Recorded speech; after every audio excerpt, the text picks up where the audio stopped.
Good evening. Tonight I present to you a collection of films shot through the years called, oddly enough, Colin Harris Presents.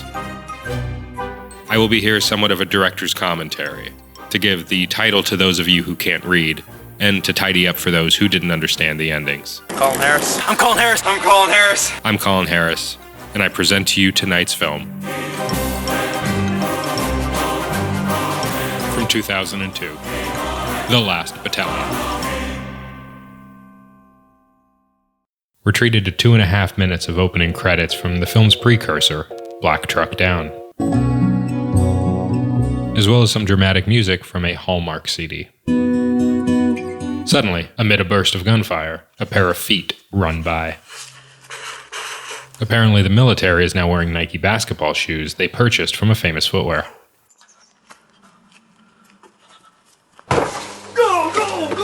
A gate swings open, and 2 soldiers rush in to secure the perimeter. Parker and Kowalski announce they are here to find Peterson. Alright, this is Parker and Kowalski. We got the right side. I'm sending Kowalski up to find Peterson. I'll be with you guys on the left in a second. Who, if you've never seen Black Truck Down, was a POW taken during that film's climax. Kowalski charges through the underbrush, announcing he's... I found Peterson! As the troops celebrate, We got him! a mysterious man in the trees watches them leave, thus setting us up for what's about to come. Let's get out of here. Back at base, We need some weights in this thing. Major Jimmy, the fun-loving leader of the squad from Black Truck Down, and the cause for Peterson's return, is also introduced. We got Peterson back, guys! After the last operation went so horribly wrong, one wonders, why does Major Jimmy still have a job? Major Jimmy? Major Jimmy receives a call over the PA system stating he's needed someplace. Are they baking me a cake? Yeah, they're baking you cake. For some reason, Major Jimmy believes he's being presented with cake. Instead of baked goods, the voice on the intercom summons him to... The main tent. Oh my god. Then, out of nowhere, a new soldier takes the stage and is immediately greeted with respect from the audience. Who's this buffoon?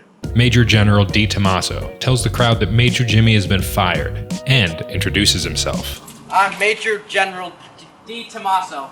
D. Tommaso, a former Navy officer, is currently in charge of the entire operation. I don't know how you Army Delta Ranger boys do down here, but in the Navy I run this place with strict business. Now, I'm not a military expert, but something seems off. D. Tommaso tells the crowd that they've already killed 2 powerful warlords, but now they need to find a third. Can't be hard to find. He's in the same house we were at last time. But it ought to be a little easier. This time, they know we're coming, It's easier because they know we're coming. and we have the element of fear on our side. Fear? They know what we can do to them, so hope to God they will back away. After a comprehensive, extreme ownership review of the last operation, they fired Major Jimmy and replaced him with D. Tommaso, whose strategy now revolves around hoping the opposition gives up. That's the perimeter. Go, Sky! 2 soldiers get into position to defend the perimeter. Nope, I guess it started. They're quickly overrun and call on D. Tommaso for backup. D. Tommaso, come in. After the initial plan of the enemies giving up immediately fails, D. Tommaso will hopefully have something else up his sleeve. I'm sorry, but everyone's out there already. Everyone's out there that can go out. He responds that he can't spare any more troops. As it appears, the planning has once again failed. During a break in the fighting, they have a heart-to-heart on their chances of getting out of this situation. We're screwed. Before long, they're alerted by a noise in the distance. More fighting. More fighting. I'm out. I need one more Mac. Okay, let me get it. And Sky is killed. Oh, crap. Sky! Stone is talking about Sky with another soldier as they wait for the fury of battle to descend upon them. They said they were just getting hit pretty hard over there. Oh, they got ripped up. You see Sky's body? No, I couldn't. Massacred. But he said it looked bad. Didn't this just happen? How would they know about this in such vivid detail? As quickly as we're introduced to them, they're both attacked. Oh no! Your gun's broken. Stone runs off to get a replacement gun when the other soldier runs out of ammo.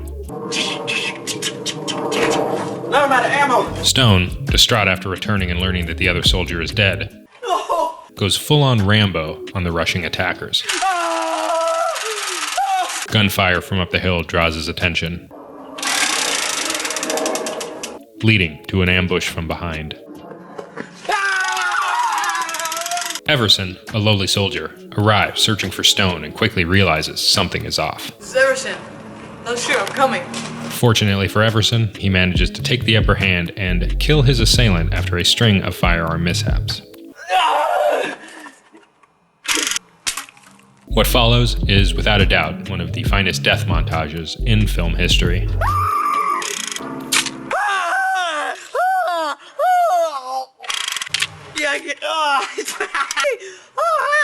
Now we meet Captain Davilar. It's Captain Devilar.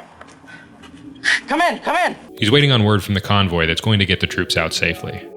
We were coming in and no one's around. Yeah, where's the convoy at? I know everyone else is in the front. We're leaving! As it turns out, they're about to leave.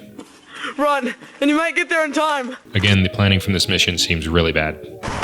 Davilar takes off, running to get out of the battle zone that's clearly taken every soldier's life so far. Which way did you guys leave, left or right? He reaches a street and strips his bulletproof vest because, I can't run with this. well, that idea doesn't pan out because he's shot in the back as he's running down the street. Turns out there's another soldier that was left behind who notices Captain Davilar and calls for help. Am I the only one left? Yes. Whoever's taking roll call in this convoy already missed this guy. Why is he so sure that there's no one else? Because, as it turns out, there is another soldier left and he's standing in the open defending himself with only a pistol. Ultimately, he uses his last round to kill himself, but not before an emotional scene with another track from the Hallmark music CD, What are you doing, man? where the soldier in the bulletproof vest refuses to help. We're back at camp. D. Tommaso is looking over the absolute carnage he's caused. Oh my god. Everywhere we turn, we see death and dismemberment.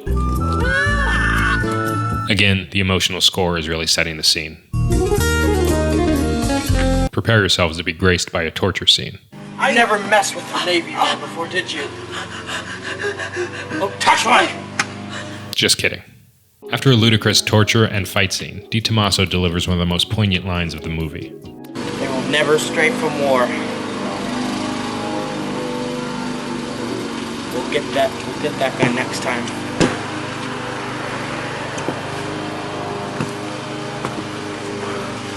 Now that D. Tommaso is dead, the enemy forces are launching a full-scale assault on the American base. These scenes are scored with Saliva's Razor's Edge and an acoustic version of Godsmack's Realign. Therefore, to play any of this without being painfully silent, I added a music track that I feel fits the theme overall.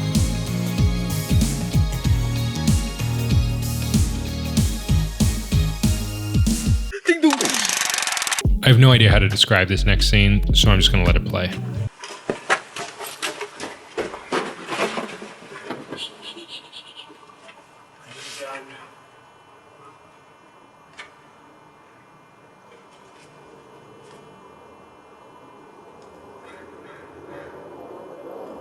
Cujo, you're still alive.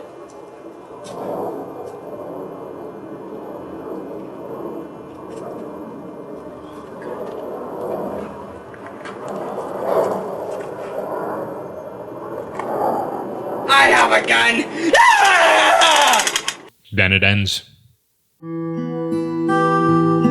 Yeah, we're going to skip all this. What isn't addressed is the amount of congressional oversight that's probably going on behind the scenes to discover why this attack went so horribly wrong. Again. But maybe that comes in the sequel. Thank you for joining me tonight. Please give this a thumbs up if you enjoyed the film. And remember to subscribe so you don't miss the next installment of Colin Harris Presents. Thank you for watching. Have a wonderful night.